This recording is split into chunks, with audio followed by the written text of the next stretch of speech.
Hello दोस्तों, नमस्कार। स्वागत है आप सभी का आपके अपने YouTube channel result with Gautam sir पर। तो कैसे हैं आप सभी लोग? आशा करूंगा कि आप सभी लोग अच्छे होंगे और बेहतर तरीके से अपनी पढ़ाई को जारी कर पा रहे होंगे। आज मैं बात करने वाला हूं, जैसा कि आप लोग देख पा रहे होंगे, बुद्ध काल पे। जो हमारे उत्तर प्रदेश राज्य में बुद्ध काल की आपकी क्या अवस्थिति रही है और क्या कुछ जानकारी हमारे पास है, उसको आपके बीच में हम साझा करेंगे यहाँ पर। मैंने आपको पिछली क्लास में बताया था महाजनपद काल का सेकंड पार्ट, और उसमें दिखाया था आपको कि महाजनपद काल क्या कुछ उसमें महाजनपद काल में विकास हुआ हमारी सभ्यता का, और क्या कुछ चीज़ें हमें देखने को वहाँ पर मिली। हम जब देखते हैं कि पहला जो पार्ट था, हम देखे थे कि हमारे महाजनपद काल में जो कितने कुल टोटल 16 महाजनपद थे, और उन महाजनपदों में से 8 महाजनपद जो हमारे थे उत्तर प्रदेश राज्य में आपके अवस्थित थे।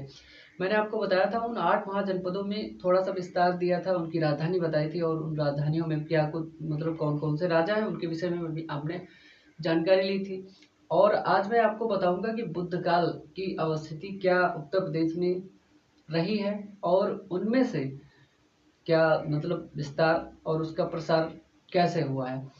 तो हम बात करने वाले हैं बौद्ध काल की, और इसके बाद में हम बात करेंगे आपके राज्य में जो जैन धर्म है, जैन धर्म की।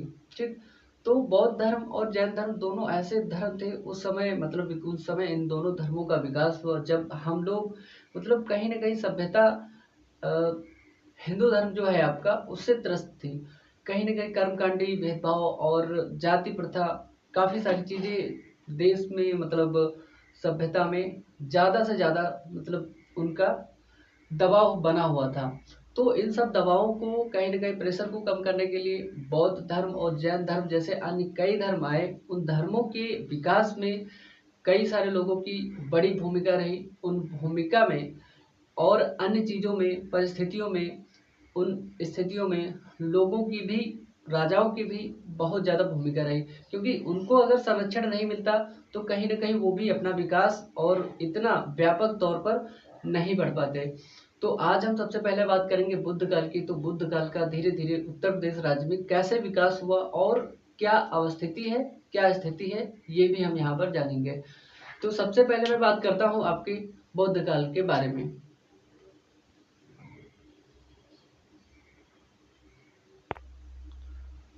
तो मैं बात कर रहा हूँ आपसे यहाँ पर बुद्ध धर्म के बारे में।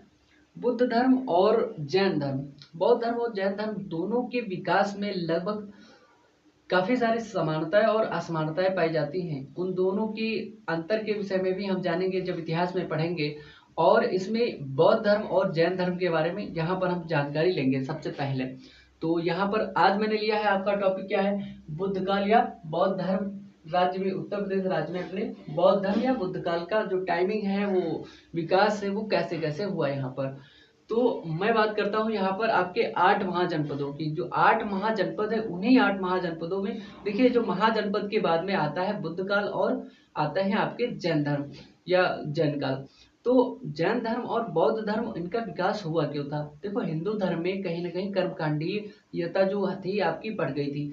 बढ़ने के साथ साथ में वहाँ पर जाति भेदभाव उत्तर वैदिक काल में बढ़ गया था। उत्तर वैदिक काल धीरे धीरे अपनी मतलब महिलाओं की स्थिति बहुत ज़्यादा कमज़ोर कर चुका था। कहीं न कहीं उनकी अवस्थितियाँ, परिस्थितियाँ उनकी खो चुकी थी, और वहाँ पर उनकी कहीं न कहीं इज़्ज़त नहीं होती थी। उनकी पढ़ाई-लिखाई के बारे में उनका विकास बहुत कम हो पाता था।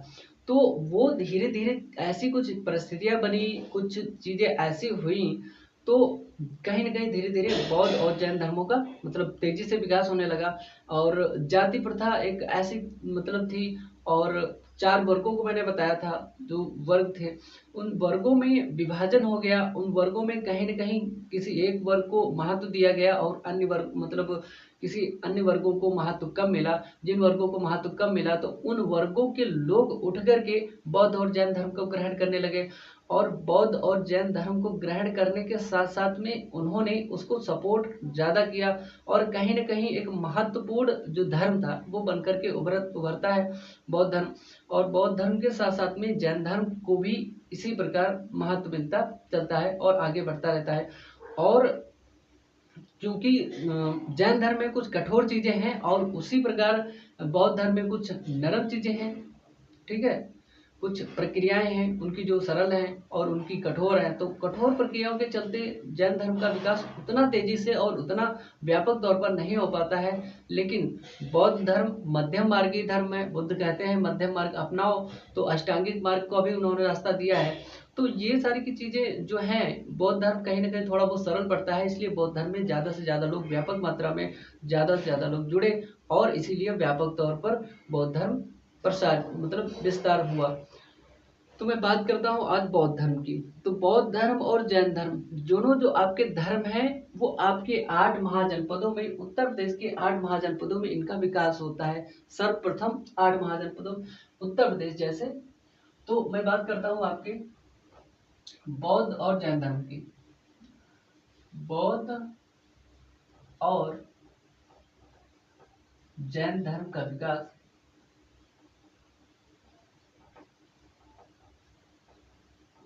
बौद्ध और जैन धर्म का विकास क्या होता है? विकास उत्तर प्रदेश के, जो आपका उत्तर प्रदेश राज्य था ना, उत्तर प्रदेश राज्य जो वर्तमान है आज का उत्तर प्रदेश राज्य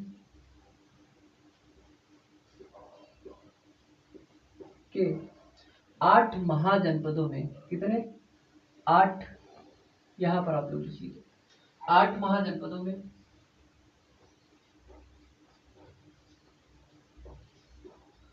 8 महाजनपदों में कैसे हुआ? बौद्ध और जैन धर्म का विकास उत्तर प्रदेश राज्य के 8 महाजनपदों में हुआ। तो 16 महाजनपदों में था, लेकिन उत्तर प्रदेश में उसमें से कितने थे? 8 महाजनपद थे। तो उन 8 महाजनपदों की ही मैं बात करूंगा। जब इतिहास आप लोग पढ़ेंगे तो टोटल 16 महाजनपदों की बात करूंगा। सबसे पहले मैंने आपको बताया था इंडस वैली सिविलाइजेशन।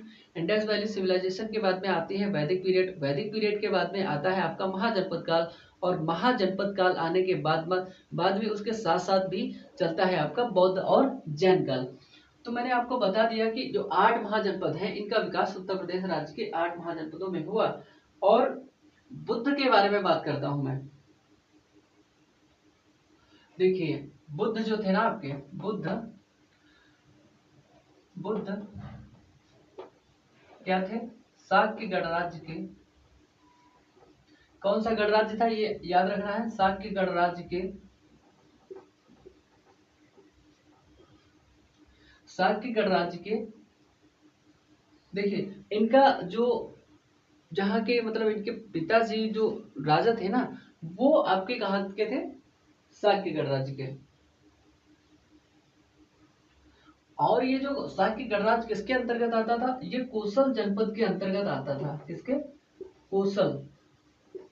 कोसल महाजनपद मैंने आपको बताया था ना, उसी के अंतर्गत आता था, कोसल महाजनपद के अंतर्गत आता था। तो शाक्य गणराज्य के क्या थे? राजकुमार थे। अब समझ लीजिए आप, बुद्ध के पास बहुत सारा धन पैसा रुपया सब कुछ था, राजकुमार थे, राजा के बेटे थे तो राजकुमार तो होंगे ही। लेकिन बुद्ध ने उन सारी की सारी चीजों को ऐसे परित्याग दिया कि ये हमारे काम की है ही नहीं। जो हमारे काम का है वो हमारा ज्ञान है, और वो ज्ञान जिस जिस व्यक्ति तक पहुंचा वो अपने आप को मतलब मन मुक्त कर लिया। तो बुद्ध मतलब शाक्य गणराज्य के क्या थे? कोसल जो आपका है, कोसल के अंतर्गत आता था उनका शाक्य गणराज्य। ठीक है, आपको दिखाई दे रहा ना सही से? तो बुद्ध क्या थे? शाक्य गणराज्य के राजकुमार हुआ करते थे। और इनके जो पिता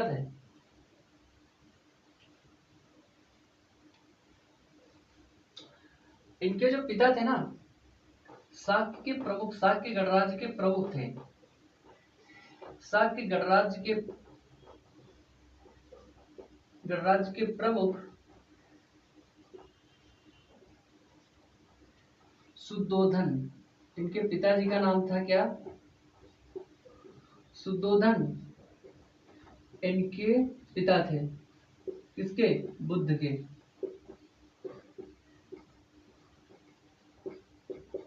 बुद्ध के पिता कौन थे? शुद्धोधन, जो कि शाक्य गणराज्य के प्रमुख हुआ करते थे उस समय। एक मैंने आपको बताया था कोसल महाजनपद बताया था ना आपको।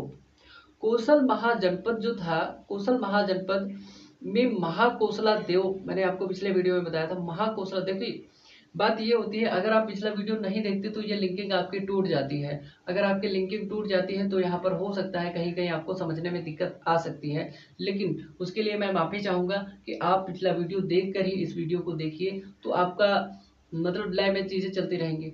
तो मैंने आपको बताया था कि महाकोसला देव जो था, महाकोसला देव उनका पुत्र हुआ था प्रसेनजित। प्रसेनजित ने मतलब कहीं न कहीं इनसे मतलब इस संबंध में वैवाहिक शाक्य गणराज्य में वैवाहिक संबंध स्थापित किए, मतलब उनका विवाह शाक्य गणराज्य में हुआ और उन्होंने उनसे उनको एक पुत्र हुआ जिसका नाम था विदूडब। तो आप इस चीज को भी नोट कर लीजिए कि क्या नाम था इनका, कौशल नरेश। कौशल नरेश क्या नाम था इनका, कौशल नरेश प्रसेनजित ने क्या किया था, शाक्य गणराज्य में, शाक्य गणराज्य कहो या शाक्य वंश कहो, शाक्य गणराज्य में क्या किया, विवाह विवाह संबंध स्थापित किया, मतलब वहां से शादी की और स्थापित किए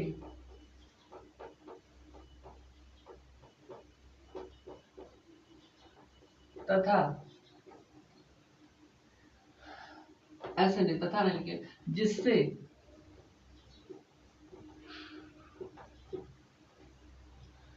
विदूडब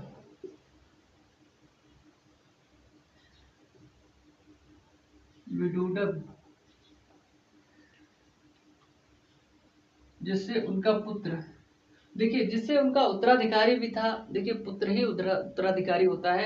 अगर बुद्ध चाहते तो बुद्ध भी क्या बन सकते थे, मतलब राजकुमार तो थे ही। जिससे यहाँ पर लिख लीजिए, जिससे उत्पन्न पुत्र,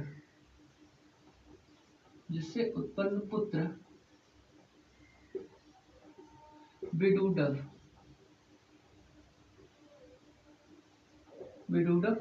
उनका उत्तराधिकारी बना। क्या था, उनका उत्तराधिकारी बना, किसका, ये बना था उत्तराधिकारी आपके प्रसेनजित का। कौन, विदूडब। तो विदूडब उत्तराधिकारी बन रहा है यहाँ पर प्रसेनजित का, आपको साफ दिखाई दे रहा है।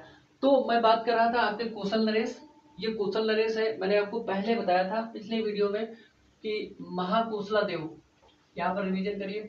बौद्ध और जैन काल का जो विकास है मैंने आपको बताया, उत्तर प्रदेश के 8 जो गणराज्य हैं उनके अंतर्गत महाजनपद है, उनके अंतर्गत मैंने बताया आपको वहां पर हुआ। और बुद्ध जो थे आपके शाक्य गणराज्य के कौशल, जो कि कौशल के अंतर्गत आता था शाक्य गणराज्य, उसके राजकुमार थे। और शाक्य गणराज्य के प्रमुख उनके पिता का नाम क्या था, शुद्धोधन था, शाक्य गणराज्य के प्रमुख थे। और कौशल नरेश जो कि प्रसेनजित था, उन्होंने शाक्य वंश में या शाक्य गणराज्य में अपने वैवाहिक अब खुद का शादी किया और उनसे एक पुत्र उनका हुआ जिसका नाम था विदूडब। वो उनका बनता है किसका, प्रसेनजित का उत्तराधिकारी बनता है यहाँ पर।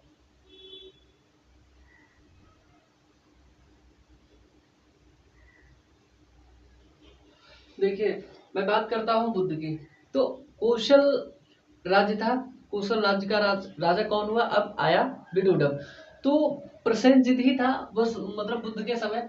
और बुद्ध ने यहाँ पर क्या किए, सबसे ज्यादा उपदेश कहाँ पर दिए, वो जिसके कौशल की राजधानी श्रावस्ती में। तो एक क्वेश्चन पूछा जाता है यहाँ पर कि बुद्ध ने सर्वाधिक मतलब सर्वाधिक उपदेश कहाँ पर दिए। तो सर्वाधिक उपदेश जो देने का जो समय है या टाइम पीरियड है वो श्रावस्ती है, वो राजधानी थी किसकी, कौशल राज्य की। तो आप नोट करिए कि बुद्ध ने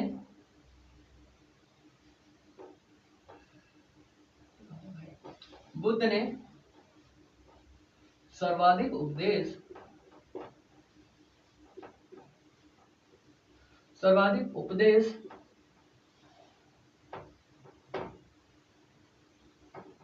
सर्वाधिक उपदेश कौशल राज्य की राजधानी, कौन से कोसल राज्य की राजधानी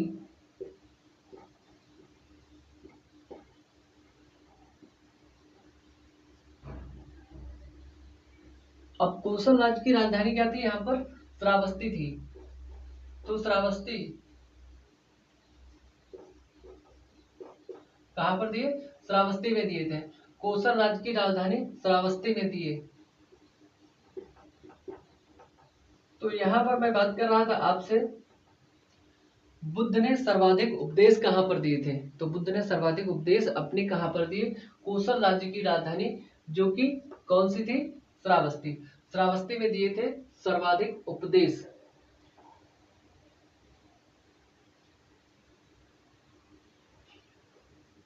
देखिए, श्रावस्ती में बुद्ध ने सर्वाधिक उपदेश तो दिए। बुद्ध के आने का यहाँ पर श्रावस्ती में कारण क्या था? वहां पर जो आपका प्रसेनजीत है ना, तो प्रसेनजीत उनको बुलवाते हैं और बुद्ध यहाँ पर आते हैं और यहाँ पर अपना उपदेश देते हैं। लेकिन एक व्यापारी थे, व्यापारी का नाम क्या था? श्रावस्ती के एक व्यापारी थे जिनका नाम था श्रावस्ती के एक व्यापारी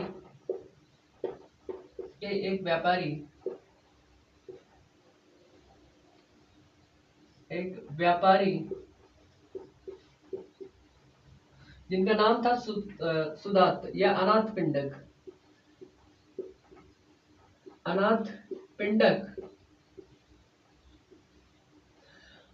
इन्हीं को कहते हैं सुदात। इनका ही नाम क्या है? सुदात। ये व्यापारी थे। तो इन्होंने क्या किया था? बुद्ध को जेतवन विहार जो है स्वर्ण मुद्राओं से खरीद कर, स्वर्ण मुद्राओं से भर करके दिया था कि जितना विहार है, जेतवन विहार था, उसमें स्वर्ण मुद्राओं का प्रसार किया था उन्होंने। और बुद्ध को इन्होंने दान में दिया था। उनका नाम था क्या? अनाथ पिंडक। तो इन्होंने क्या किया था? श्रावस्ती के एक व्यापारी थे, इन्होंने व्यापारी जो थे अनाथ पिंडक ने, इन्होंने क्या किया था? बुद्ध को स्वर्ण मुद्राओं से भरा हुआ, ऐसे कह लीजिए, स्वर्ण मुद्राओं से खरीद कर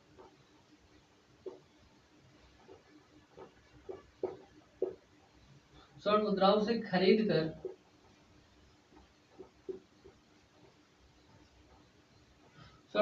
खरीद कर क्या किया था? जेतवन विहार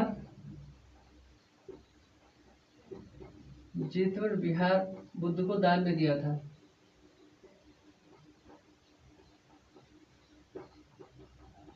दान में दे दिया किसको? जेतवन विहार बुद्ध को दान में दे दिया। किसने? आपके अनाथ पिंडक ने। ठीक है। तो यहां पर जो बुद्ध है, बुद्ध अपना रास्ता खुद बना रहे हैं और बुद्ध अपने रास्ते के साथ साथ में चलते जा रहे हैं और लोग उनको फॉलो कर रहे हैं। कहीं ना कहीं लोग उनको फॉलो कर रहे हैं। और एक बात मैं और आपको बताऊं, जब वर्षा का समय होता था, वर्षा के टाइम पीरियड में क्या करते थे बुद्ध? वर्षा के टाइम पीरियड में बुद्ध अपना जो टाइम है, वो समय होते थे, तो 4 माह का जो समय हुआ करता था वर्षा काल के 4 माह बुद्ध कहां पर? श्रावस्ती में ही बिताते थे। कहां पर? 4 माह जो थे आपके बुद्ध के, तो वो श्रावस्ती में बिताते थे।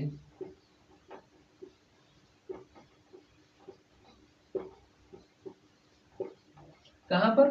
श्रावस्ती में ही बुद्ध 4 माह बिता देते थे। ये वर्षा के दिन हुआ करते थे, क्योंकि वहां पर वर्षा के समय काल में जो था आपका श्रावस्ती में अच्छा रहने का, खाने पीने का उनका व्यवस्था बंदोबस्त सब कुछ ठीक ठाक हुआ करता था। तो इसलिए वो उनको यहाँ पर अच्छा भी लगता था, इसलिए वो यहाँ पर रहा करते थे और अपने 4 माह आराम से बिता लेते थे।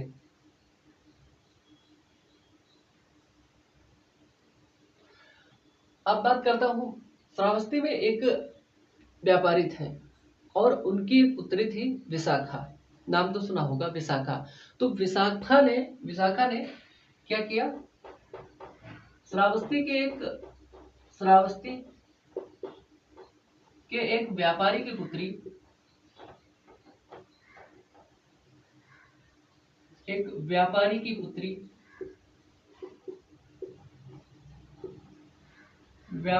पुत्री थी जिनका नाम था आपका विशाखा।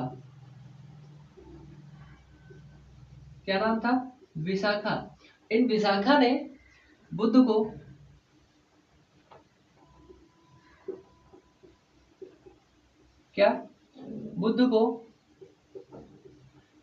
पुब्बाराम विहार, आपको दिखाई देगा कि नहीं?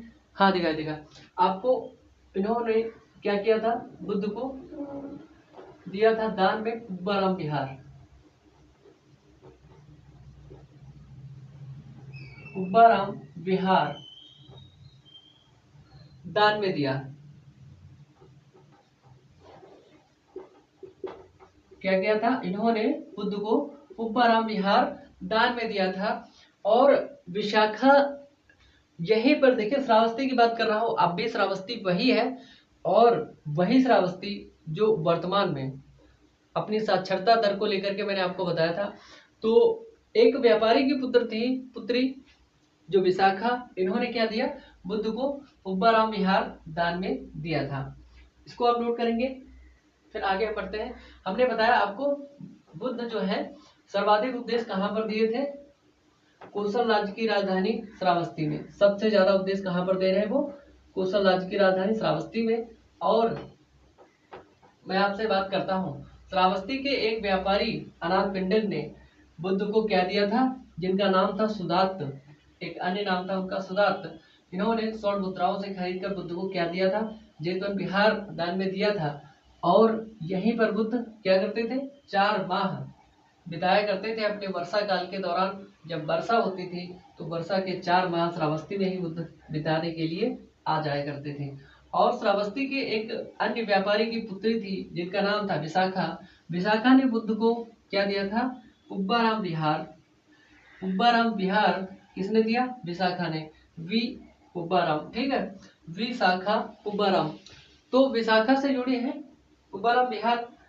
मैंने आपको बताया कि पुब्बाराम विहार को दिया था किसने? विशाखा ने। मैं बात करता हूं अभी बुद्ध काल की। तो बुद्ध ने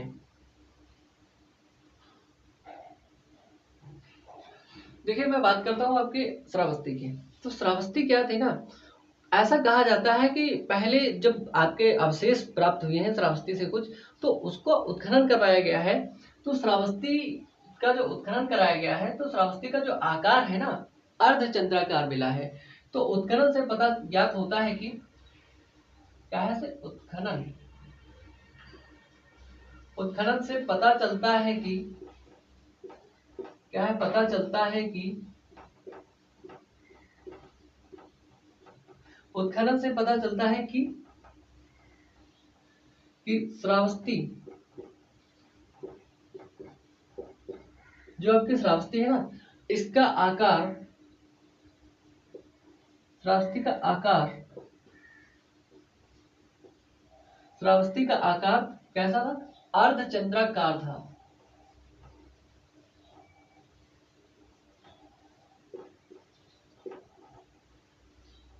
अर्धचंद्राकार था यहाँ पर, ठीक।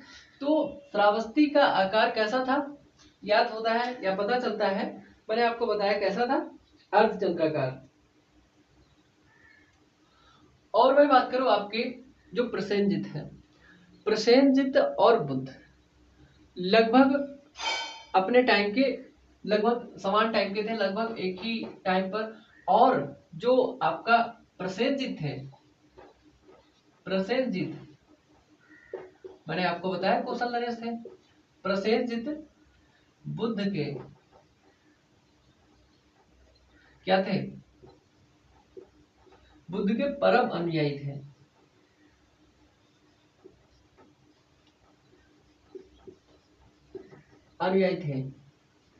मैंने आपको बताया कि उस समय जो जाति प्रथा थी, जो वर्ग था, वो वर्ग विभेद था, अपने चरम स्तर पर था। तो कहीं ना कहीं कुछ चीजों को, ऐसी चीजों को बढ़ावा दिया गया जो मध्यम मार्गी हुआ करते थे। अब किसी ने हिंदू धर्म में मतलब यज्ञ कराया, यज्ञ में बहुत सारा दान दिया, बहुत सारे लोगों को खिलाया पिलाया, लेकिन उसको मिलता कुछ नहीं था। लेकिन फिर वो लोग क्या समझने लगे कि ये सब पाखंड है। जो लोग समझने लगे कि ये पाखंड है, उसको हटाने लगे। वो उसको हटा करके अच्छी चीज़ों को, ज्ञान को आगे बढ़ाने लगे। और फिर बुद्ध के सम्मेलन में जाने लगे कुछ लोग जैन सम्मेलनों में जाने लगे, कुछ अन्य धर्मों के सम्मेलनों में जाने लगे। वहां से मतलब जो सही चीजें थी उनको निकाल करके उस धर्म पे अपनाया और उसको आगे बढ़ाया। तो धीरे धीरे चीजें आगे बढ़ी, हर एक धर्म आगे बढ़ा, लेकिन अपने अपने समय काल में अपने अपनी सीमाओं के अंदर सभी धर्म बंद करके रह गए। ठीक है। तो आज भी है, आज भी वही है कि जो अपनी लिमिट है जिस धर्म की, वो अपनी लिमिट है, उस धर्म में बंधा हुआ है और उसी धर्म को मानता है।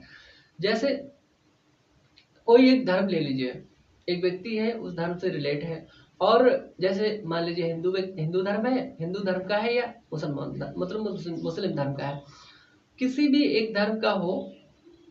अगर हिंदू धर्म का व्यक्ति है तो उसको हिंदू धर्म से रिलेटेड सारी की सारी चीजें, लगभग चीजें पता होती हैं। कैसे विवाह होता है, कैसे शादी होती है, कैसे उसमें किस किस चीजें, कौन कौन सी चीजें होती हैं, कौन कौन से भगवान होते हैं, कौन कौन से देवता, उन सबको मानने के लिए सब कुछ होता है। लेकिन अगर कोई मुस्लिम धर्म का व्यक्ति है तो वो अल्लाह कैसे क्या करता है, कैसे इबादत खाने में जाता है, कैसे कहाँ पर जाता है, कैसे नमाज अदा की जाती है, हर चीज उसको पता होती है। कैसे मस्जिद में जाया जाता है। ठीक है। तो सारी की सारी चीजें मतलब उस धर्म से रिलेटेड उस व्यक्ति को सब चीजें पता है ना, क्योंकि वो उस धर्म में बंध करके रह गया है इसलिए। क्यों? और जो व्यक्ति सजग होगा, सुलभ होगा, जो किसी भी धर्म को नहीं मानता है, वो अपने नैतिक मतलब तौर पर चलता है, नैतिक धर्म पर चलता है, केवल मानवीय धर्म पर चलता है, वो सभी धर्मों की जानकारी रखता है और सभी धर्मों की अच्छी अच्छी चीजें निकाल करके अपने पास में रखता है और उन चीजों पर चलता है और आगे बढ़ता है। ना तो उसका कोई धर्म है, लेकिन उसका सिर्फ और सिर्फ एक ही धर्म है, मानव धर्म। तो उसके पास अगर मानव धर्म है तो किसी अन्य धर्म को अपनाने की जरूरत नहीं है। लेकिन कुछ लोग कहते हैं, कुछ हमारे महान लोग भी कहते हैं कि मनुष्य के लिए धर्म का होना अति आवश्यक है। लेकिन मनुष्य धर्म को बनाता है, लेकिन मनुष्य धर्म को बिगाड़ भी देता है, ये भी है। लेकिन चीजें कहाँ तक सीमित है, कहाँ तक आगे बढ़ गई हैं, ये उस व्यक्ति पर डिपेंड करता है जो उस धर्म का व्यक्ति है और जो जिस धर्म को मानने वाला है। ठीक है। कभी कभी ऐसा होता है कि आपको आपके ही धर्म के बारे में पता नहीं होता है, दूसरे धर्म के बारे में बहुत सारी चीजें जानकारी होती हैं। लेकिन जब आप अपने धर्म के बारे में जानेंगे तो कहीं कहीं लगता है कि ये खराब है, दूसरे बात धर्म के बारे में जानेंगे तो उसकी बुराइयां उसकी अच्छाइयां लेते हैं। तो अलग अलग धर्म होते हैं, जैसे कि बुद्ध धर्म है, इसमें भी कुछ अच्छाइयां थी, कुछ खराब, कुछ नुकसान थे, कुछ हानिकारक चीजें थी, इसीलिए इसे वहां बंद कर रह गया। तो हर एक चीज की, हर एक धर्म की अपनी सीमा है, हर एक धर्म में कहीं ना कहीं अच्छाइयां हैं तो कुछ एक आध बुराइयां भी हैं। तो सभी को, किसी को भी ऐसा नहीं कहना चाहिए कि हमारा धर्म सबसे ऊंचा है। तो सबसे ऊंचा तो नहीं है, उसमें भी कहीं ना कहीं कुछ बुराइयां होंगी और कहीं ना कहीं कुछ अच्छाइयां जरूर होंगी, क्योंकि धर्म है। तो धर्म पे बात करते हैं। मैंने बात की आपके बुद्ध प्रसेनजीत जो आपके थे, बुद्ध के परम अनुयायी थे। तो बुद्ध ने क्या किया, बहुत सारे अनुयायी अपने बनाए और उन अनुयायियों में क्या किया,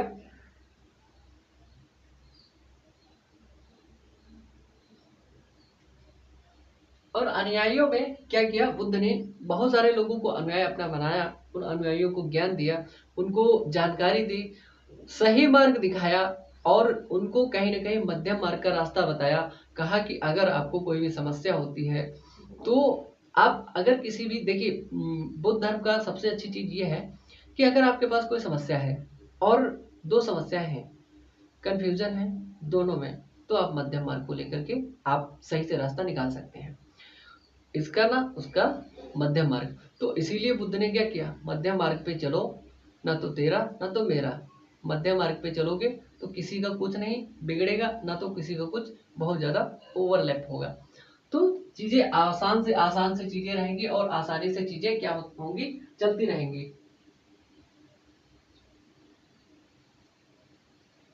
तो ये जो आपके प्रसेनजीत हैं, प्रसेनजीत ने श्रावस्ती में बुद्ध को क्या करते हैं, प्रसेनजीत ने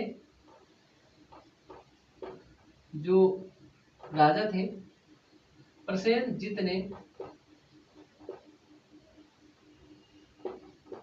बुद्ध को क्या किया था, बुद्ध को श्रावस्ती में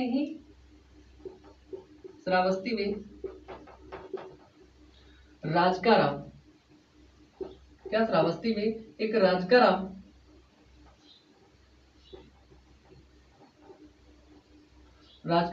तथा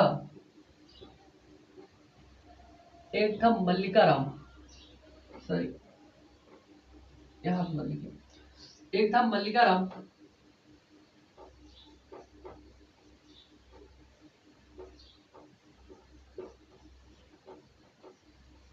राजकाराम और मल्लिकाराम विहार दान में दिए। किसको, बुद्ध को दिए थे। किसने, विहार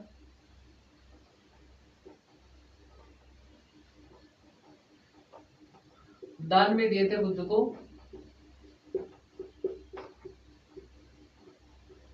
किसने दिए थे, आपके प्रसेनजीत ने। राजा थे, कौशल नरेश थे, तो इन्होंने दान में दिए थे। एक था आपका श्रावस्ती में ही, दोनों ही थे, आपका था राजकाराम और आपका मल्लिकाराम।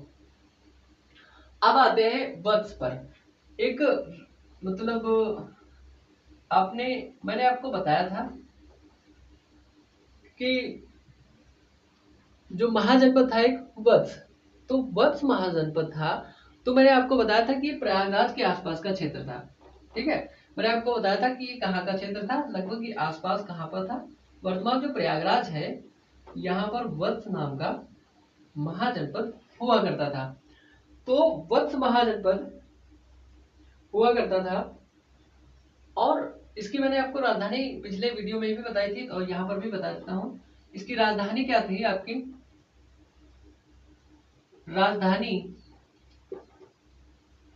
राजधानी थी इसकी कौशाम्बी, पड़ोसी जिला प्रयागराज का। ठीक है, तो ये राजधानी थी आपकी कौशाम्बी। तो मैंने बात करी कौशाम्बी की, और जो कि वत्स की राजधानी थी। तो वत्स पे बात करते हैं। अब आते हैं आपके वत्स पर। मैंने आपको बताया कि उत्खनन जो है, उत्खनन से पता चलता है कि श्रावस्ती में क्या था। श्रावस्ती जो उसका आकार था ना, राजधानी कौशल की थी, कौशल की राजधानी श्रावस्ती का आकार अर्धचंद्राकार हुआ करता था। राजा जो प्रसेनजीत थे बुद्ध के परम अनुयायी थे, और उन्होंने काफी ज्यादा सहयोग दिया बुद्ध को उनके विकास और धर्म के विकास के विषय में। और प्रसेनजीत ने क्या किया, बुद्ध को श्रावस्ती में राजकाराम विहार और एक मल्लिकाराम विहार, दो विहार दान में दिए। किसने, प्रसेनजीत ने दिए। और वत्स मैंने आपको बताया जो कहाँ पर था, प्रयागराज में, और उसकी राजधानी क्या थी वत्स की, कौशाम्बी, जो कि वर्तमान में पड़ोसी जिला है आपका प्रयागराज के। ठीक है,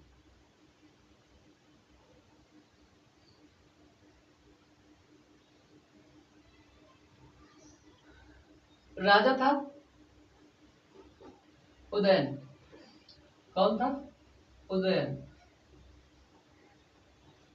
इसका नाम आपने सुना है, अजात शत्रु का बेटा, कौसा उसका बिंबिसार का पोता। तो बिंबिसार का पोता, हरेक वंश सुना था, पितृहंता वंश, तो उसी वंश का है उदयन। ठीक, तो उदयन ना क्या था, बुद्ध का अनन्य था। राजा उदयन बुद्ध का अनन्य था, मतलब अनन्य मतलब सेवक था, अनन्य था। ठीक, तो बुद्ध का जो उदयन है वो अनन्य था। इसने क्या किया था, किसने, उदयन ने। तो उदयन ने क्या किया था, बुद्ध को एक विहार दान में दिया था, जिसका नाम है यहाँ पर घोषिताराम विहार। तो उदयन ने क्या किया था, बुद्ध को घोषिताराम विहार, नाम तो सुना होगा ना, घोषिताराम विहार दान में दिया। किसको, बुद्ध को। किसने दिया था, उदयन ने। तो बुद्ध को दान में मिला था क्या, उदयन के द्वारा दिया गया घोषिताराम विहार। और घोषिताराम विहार दान में दिया गया।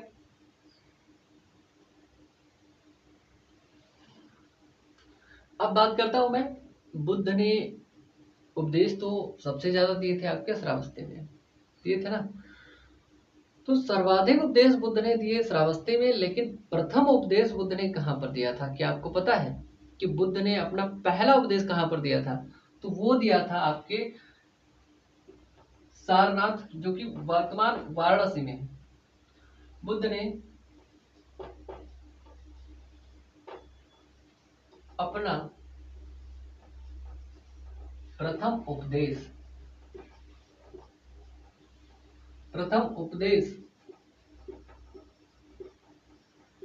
कहां पर दिया था? सारनाथ। क्या नाम है इसका? सारनाथ। इसी को हम कहते हैं ऋषिपत्तन। मैंने आपको बताया था ना, ऋषिपत्तन में प्रथम उपदेश दिया था बुद्ध ने, जो कि अभी जो आपका अवस्थित है कहां पर? वाराणसी के क्षेत्र के आसपास लगभग है। और ये सारनाथ जो है, सारनाथ के भी एक गांव के आसपास है। इस गांव का नाम है आपका मृगदाव। ये भाई क्वेश्चन बन सकता है कि बुद्ध ने अपना प्रथम उपदेश कहां पर दिया था? इसको भी ऑप्शन में ना दिया गया और इसको भी ऑप्शन में ना दिया गया, तो आपको इसको दिया जाएगा। तो ये आपको सही करना पड़ेगा, मृगदाव में। अगर ये आपको याद रहता है तो यूपीपीसीएस आरओ एआरओ में ये क्वेश्चन बन सकता है कि निम्नलिखित में से बुद्ध ने अपना प्रथम उपदेश कहां पर दिया। लोगों को लगेगा क्वेश्चन बहुत सरल है, सारनाथ भी नहीं देगा, ऋषिपत्तन भी नहीं देगा, मृगदाव ऑप्शन में रखेगा और 3 ऑप्शन अन्य रखेगा, तो फिर आपको कंफ्यूजन हो जाएगा वहां पर कि हाँ ये तो हमने सुना ही नहीं है, बहुत अनसुना सा लगता है। लेकिन आपको ये याद रखना चाहिए, ये मृगदाव है, यहाँ पर प्रथम उपदेश बुद्ध ने दिया था। आपको ये ध्यान रखना चाहिए, क्योंकि अगर ये ऑप्शन में नहीं आया, ये भी ऑप्शन में नहीं आया, तो आपको ये ऑप्शन में अगर दिया गया तो शायद आप कंफ्यूज हो सकते हैं और आप गलत टिक कर सकते हैं पेपर में।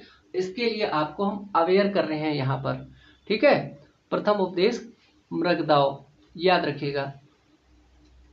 मैं बात कर रहा था आपसे बुद्ध काल की, ठीक है।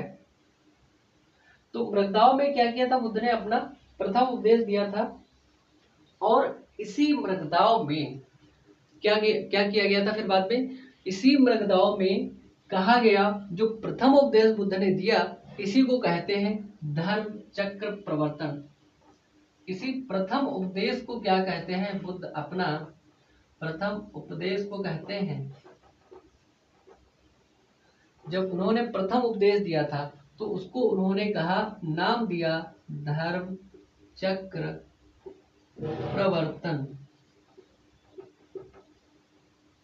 क्या नाम दिया? धर्म चक्र प्रवर्तन। तो इन्होंने कहा कि धर्म चक्र प्रवर्तन, बुद्ध ने इसको नाम दिया। इसे इंग्लिश में क्या कहते हैं? Turnings of the wheel.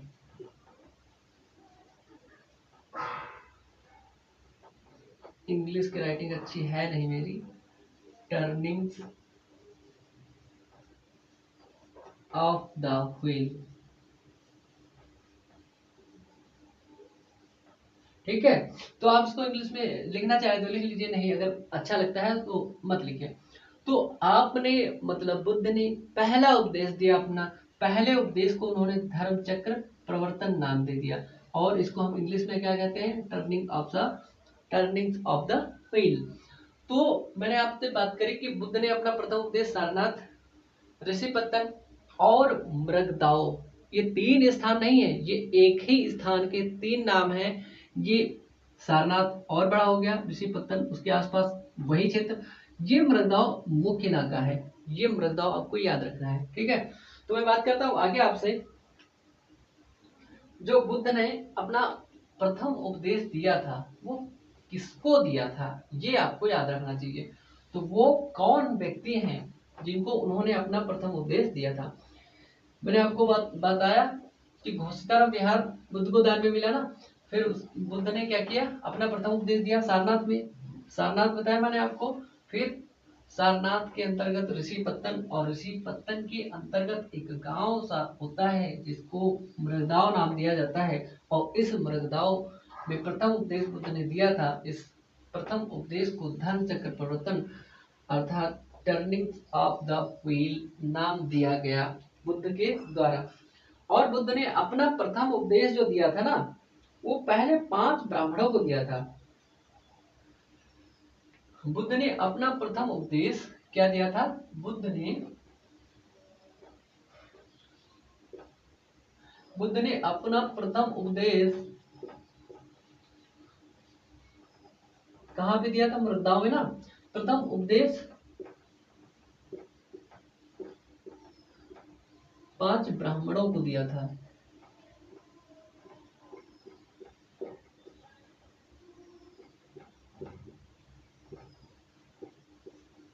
लेकिन ये 5 ब्राह्मण वही हुआ करते थे जो बुद्ध को छोड़ करके चले आए थे। लेकिन बुद्ध अपने ध्यान, अपने ज्ञान, अपने रास्ते पर चलते रहे, इसीलिए बुद्ध को ज्ञान मिला। और उन 5 ब्राह्मणों को ज्ञान इसलिए नहीं मिला क्योंकि वो बुद्ध को छोड़ करके चले आए थे। देखिए, अगर आप रास्ते को छोड़ देंगे किसी मंजिल को पाए बिना, तो आपको कैसे मिल जाएगा, मंजिल मिल जाएगी बताओ? तो बुद्ध ने क्या किया? बुद्ध ने नहीं छोड़ा। अब अगर आप भी इन 5 ब्राह्मणों के जैसा करेंगे तो आपको भी रास्ता नहीं मिलेगा, ना तो मंजिल मिलेगी।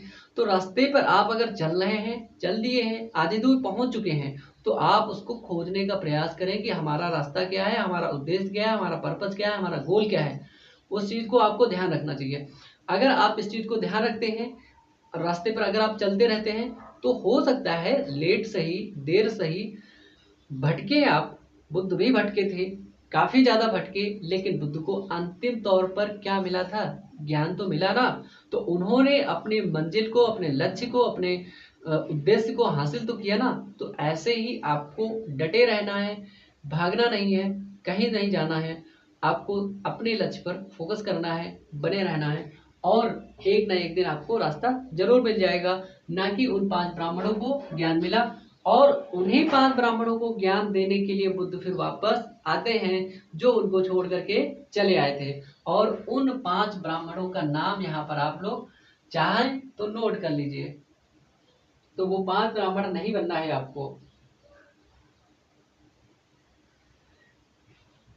क्या था इनका? इनका नाम था कुंडिन्य। नाम बड़ा अजीब है भाई, है? नाम था इनका क्या? कुंडिन्य। इनका नाम था वाप्य। इनका नाम था भाई साहब का भद्रिक। ठीक है। इनका नाम था महानाम। ठीक है। इनका नाम था अश्वजीत। तो ये 5 नाम जो हैं, ये जो 5 नाम आपके सामने आ रहे हैं, इन 5 नामों में जो कुंडिन्य है, वाप्य है, भद्रिक है, महानाम है और अश्वजीत जो है, ये बुद्ध के साथ में पहले, मतलब ये लोग साथ में ही तपस्या कर रहे थे, साथ साथ में कर रहे थे, बुद्ध और अश्वजीत और ये कुंडिन्य और ये आपके भद्रिक और वाप्य। लेकिन वो बुद्ध का साथ छोड़कर कैसे चले गए थे? बुद्ध ने एक बार खीर को जो ग्रहण कर लिया था, तो उन्होंने खीर को ग्रहण कर लिया, तो उन्होंने कहा कि तुमने खीर को हमसे बिना बताए क्यों ग्रहण कर लिया? तो भाई बुद्ध को भूख लगी होगी, इसीलिए ग्रहण कर लिया होगा उन्होंने। भोजन करने, भाई तपस्या करने का मतलब है, अगर आप भोजन कर लेते हैं कहीं ना कहीं, अगर आत्मा थोड़ी सी शांत रखनी है तो कुछ तो खाना पड़ेगा ना, जिंदा रखना है ना खुद को। फिर बुद्ध ने चमत्कार कर दिया और दोस्तों वो लोग भाग गए वहां से। नहीं तो अगर उन्होंने रुककर वहां पर अध्ययन किया होता, हो सकता है कि उनको भी आज हमें पढ़ना पड़ता। लेकिन पढ़ना तो पड़ रहा है, ये 5 हैं, लेकिन बुद्ध की वजह से, ना कि इनकी वजह से। तो आप किसी की वजह बनिए, किसी किसी और को अपनी वजह मत बनने दीजिए। तो क्या है ये, इन्होंने अपनी वजह बुद्ध को बनने दिया ना, तो बुद्ध इनकी वजह है, ना कि ये लोग बुद्ध की वजह। तो बुद्ध की वजह से हम इनको पढ़ रहे हैं, ना कि इनकी वजह से बुद्ध को। तो यही चीज है, आप अपनी खुद की वजह बनिए, आपको अपनी वजह से पढ़ना चाहिए लोगों को, ठीक है, दूसरों की वजह से आपको नहीं पढ़ना चाहिए, कहते हैं ना। तो ये चीज है, बहुत सारी गहरी बातें मैं आपको इन्हीं बातों के साथ में समझाता हुआ चलूंगा, बता भी दूंगा। शायद अगर आप लोगों को अगर समझ में आ जाती हैं तो कमेंट बॉक्स में पिन करिएगा कि हाँ चीजें समझ में आ जाती हैं, और ऐसी चीजों को आपको मतलब पढ़ने की आवश्यकता है, जानने की आवश्यकता है, सब तो फिर ठीक है। आपका था एक मल्ल जनपद, मैंने आपको बताया था उत्तर प्रदेश राज्य में एक जनपद हुआ करता था जिसका नाम था आपका मल्ल, इसके बारे में भी मैंने आपको बताया था। और मल्ल जनपद के बारे में मैंने आपको बताया था कि इसकी क्या थी, 2 राजधानियां हुआ करती थी। उन 2 राजधानियों में मैंने बताया आपको क्या था, मल्ल जनपद के बारे में। तो मैंने आपको बताया कि मल्ल जनपद वर्तमान के जो 2 जिले हैं वहां पर अवस्थित था। तो उन दोनों जिलों में कौन कौन से जिले हैं आपके, पहला तो है आपका कुशीनगर, और कुशीनगर के साथ साथ में आपका यहाँ पर है आपका कुशीनगर के साथ साथ में एक मैंने बताया आपको कुशीनगर, और दूसरा यहाँ पर है आपका जिला देवरिया। इन दोनों जिलों के जो क्षेत्र हैं, दोनों जिलों के क्षेत्र के आसपास आपका ये मल्ल जनपद अवस्थित था। और वर्तमान क्षेत्र में, वर्तमान अगर जिलों में देखें तो यहाँ पर अवस्थित था। तो ये जो मल्ल जनपद है ना, यहाँ पर भी कई गणराज्य हुआ करते थे, और यहाँ पर इन गणराज्यों में जो मल्ल जनपद है ना, इसमें कितने थे, इसमें 9 गणराज्य शामिल थे। देखिए छोटे छोटे गढ़ हुआ करते थे, और उन छोटे छोटे गढ़ों में उनका राजा हुआ करता था, और उन राजाओं में एक उनका प्रमुख हुआ करता था। कितने 9 गणराज्य शामिल थे इसमें, मल्ल गणराज्य में। ऐसे ही हुआ करता होगा शाक्य गणराज्य, ठीक। तो उसके प्रमुख कौन थे, उनके बुद्ध के पिता हुआ करते थे शुद्धोधन, और उन्होंने मतलब अपने बेटे को राजा बनाना चाहा, लेकिन उनका बेटा क्या बन जाता है, तपस्वी, और तपस्वी से एक भगवान के रूप में आज बुद्ध को पूजा जाता है, ठीक है। तो अगर बुद्ध भगवान तब नहीं बनते अगर राजकुमार बने रहते, राजकुमार के होने के चलते बुद्ध राजकुमार बनकर के ही मतलब समाप्त हो जाते, लेकिन वर्तमान में तो भगवान बने हैं, बुद्ध भगवान कहते हैं उनको, है ना। तो देखिए वहां से उनका रास्ता बिल्कुल अलग हो गया था, राजकुमारपन को उन्होंने बिल्कुल त्याग दिया था, ऐसे जैसे आत्मा शरीर को त्याग देती है। उन्होंने धीरे धीरे कहीं ना कहीं चीजों को छोड़ते हुए चले गए, अपने मन को इतना शांत उन्होंने कर लिया कि आज भी बुद्ध को शांति का प्रतीक कहा जाता है ना। बुद्ध की धरती पर युद्ध की कामना हम लोग नहीं करते हैं, ऐसा आज भी बोला जाता है। तो इतने शांत थे बुद्ध। मैंने आपको बताया मल्ल जनपद, तो मल्ल जनपद में 2 प्रमुख राजधानियां हुआ करती थी इसकी, क्या हुआ करती थी, राजधानियां इसकी 2 राजधानियां हुआ करती थी, और इसमें कितने 9 गणराज्य आपके शामिल थे। तो राजधानियां इसकी 2 थी, एक तो मैं बात करता हूं आपके कुशनारा जिसको कहते हैं, कुशनारा के मल्ल, ये है आपका कुशीनगर, कुशीनगर। तो मैंने बताया आपको कुशनारा के मल्लों को आपका क्या था, कुशीनगर। तो मैंने यहाँ पर आपसे बात करी, एक राजधानी है आपकी कुशनारा, तो कुशनारा कहाँ पर था आपका, कुशीनगर। और मैं बात करता हूँ आपकी दूसरी जो राजधानी थी कहाँ पर थी, पावा में, और यहीं पर इसको क्या कहते हैं, पावा को ही, आपकी जो पावा थी, इसी पावा में ही बुद्ध को क्या होता है, एक कुशनारा के मल थे, एक पावा के मल थे।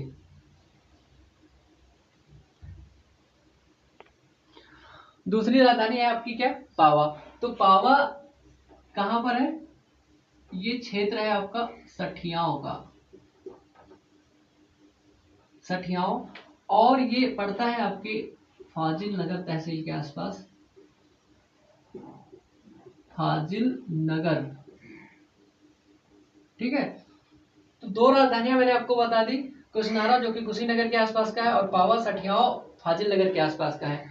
मैं बात करता हूं आपसे आगे, मैंने आपको बताया कि बुद्ध ने अपना पहला जो प्रथम उपदेश दिया था 5 ब्राह्मणों को दे दिया, और उन 5 ब्राह्मणों में कौन कौन था, कुंडिन्य, वाप्य भद्रिक, कौंडिन्य वाप्य भद्रिक, महानाम अश्वजित, ये 5 लोग थे।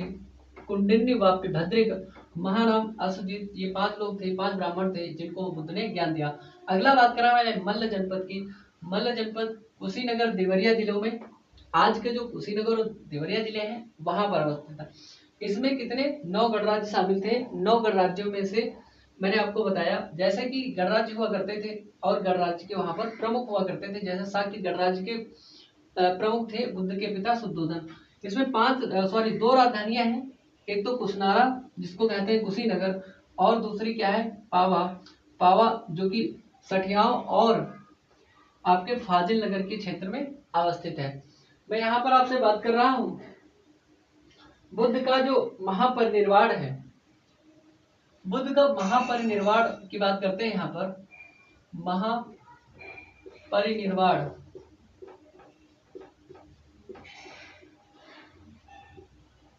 महापरिनिर्वाण आप जानते हैं उसको कहते हैं महापरिनिर्वाण, बुद्ध के निधन को कहते हैं। तो यहाँ पर जो बुद्ध का निधन होता है 483 ईस्वी में होता है। ईसा पूर्व नहीं है, 483 ईस्वी में होता है। ठीक है, बुद्ध का जो निधन है ना, सॉरी ईसा पूर्व है, बीसी है।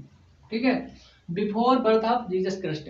ठीक है, तो क्या है 483 बीसी में बुद्ध का 80 वर्ष की आयु में, कितनी में 80 वर्ष की आयु में, 80 वर्ष की आयु में, 80 वर्ष की आयु में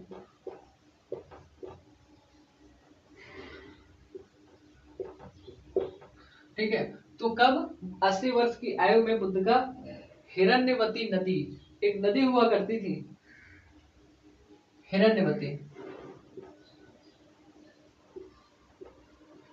हिरण्यवती नदी,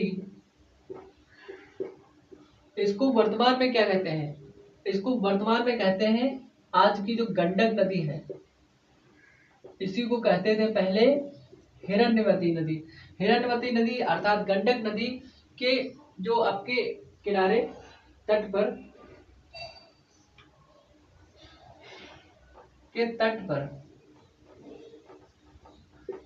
मैंने आपको बताया ना कुशनारा के मल्लों के यहाँ हुआ था, कुशनारा में हुआ था या कुशनारा के मल्लों के यहाँ हुआ था,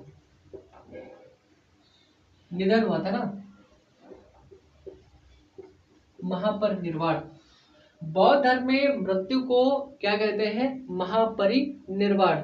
मैंने आपको बताया धर्म चक्र प्रवर्तन, जब प्रथम उपदेश दिया था तो उन्होंने कहा था धर्म चक्र प्रवर्तन, और जब अंतिम समय है तो मतलब बुद्ध ने क्या कहा कि महापरिनिर्वाण उनका कब हुआ था 483 बीसी में, और उनका 80 वर्ष की आयु में उनका जो है निधन हुआ था, और हिरण्यवती नदी के तट पर अर्थात गंडक नदी कहाँ पर हुआ था, कुशनारा के मल्लों के यहाँ।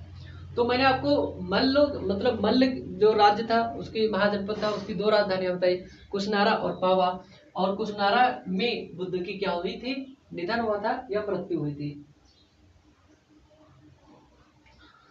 बुद्ध के जो निधन हुआ था ना,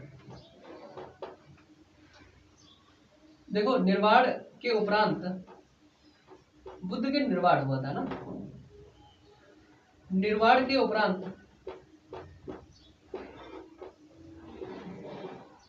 जो बुद्ध के अवशेष थे ना, उनका शरीर था ना, उपरांत बुद्ध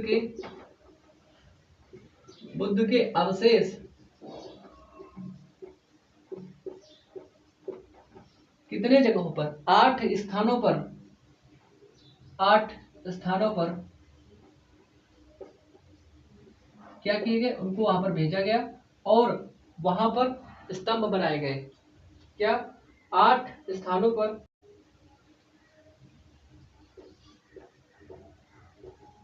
8 स्थानों पर स्तूपों का निर्माण किया गया था।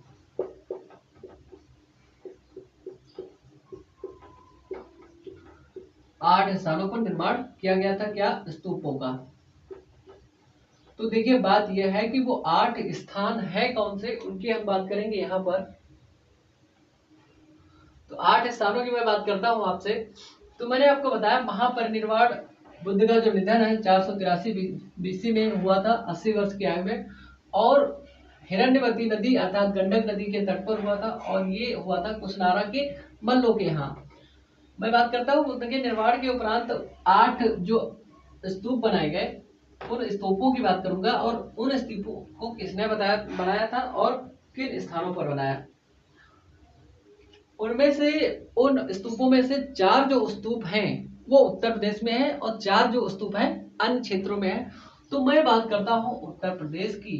तो उत्तर प्रदेश में कितने हैं आपके 4 स्तूप। तो 4 स्तूपों की मैं बात करूंगा,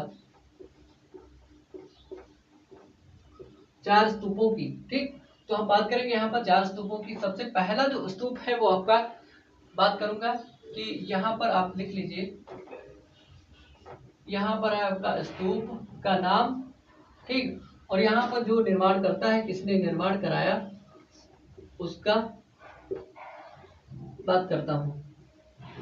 ठीक, तो ये है आपके निर्माणकर्ता और स्तूप। पहला स्तूप है आपका कुशीनगर।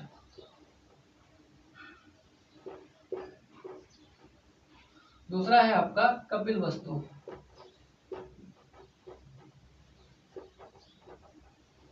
ठीक है, तो मैं बात करता हूं आपके कुशीनगर की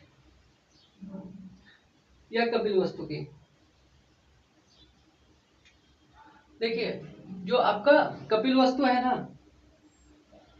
कुशीनगर में कौन रहता था, कुशीनगर में मल्ल लोग रहते थे ना, तो इन्होंने इसको निर्माण करवाया था। कपिलवस्तु में शाक्य गणराज्य बुंदवाला हुआ करता था, तो यहाँ पर शाक्यों ने इसका निर्माण करवाया। देखो, तो कुशीनगर में किसने निर्माण किया, मल्लों ने। मल्लों ने निर्माण करवाने के बाद देखिए, और उसके बाद में आपके थे एक राम ग्राम हुआ करता था, राम ग्राम। ठीक है, और एक हुआ करता था आपका यहीं पर उत्तर प्रदेश राज्य में ही पावा के मल्लों के यहाँ भी बनाया गया था क्या, स्तूप। तो आपके रामग्राम, ये जो इलाका मतलब हुआ करता था, रामग्राम को किसने निर्माण करवाया, तो कोली गणराज्य के जो लोग थे उन्होंने इसको निर्मित करवाया था। और पावा के भी मल्ल मैंने आपको बता दिया था, पावा के मल्ल हुआ करते थे, और कुशीनगर के भी मल्ल, कुशीनारा के भी मल्ल हुआ करते थे। इन्होंने भी क्या मतलब उसको 4 जगहों पर स्तूप निर्माण करवाने में सहायता मतलब करी होगी या निर्मित करवाए होंगे। तो मैंने आपको बता दिए 4 हैं, और जो अन्य है 8 की बात मैं तब करूंगा जब हिस्ट्री आपको पूर्णतः पढ़ाऊंगा। ठीक है, एंशिएंट हिस्ट्री। तो टोटल भारत का जो इतिहास है उसमें हम बात करेंगे, और 4 जो उत्तर प्रदेश का इतिहास है इसमें हमने बात कर ली है। ठीक है, तो आज की क्लास आप सभी को कैसी लगी आप लोग बताएंगे, रिव्यू देंगे, और तब तक के लिए आप सभी का सहयोग करने के लिए बहुत बहुत धन्यवाद, और सभी का प्यार देने के लिए बहुत बहुत आप सभी का धन्यवाद। मैं आप सभी का आभारी हूँ, और तब तक के लिए इस क्लास को समाप्त करते हैं। सभी का नमस्कार और धन्यवाद।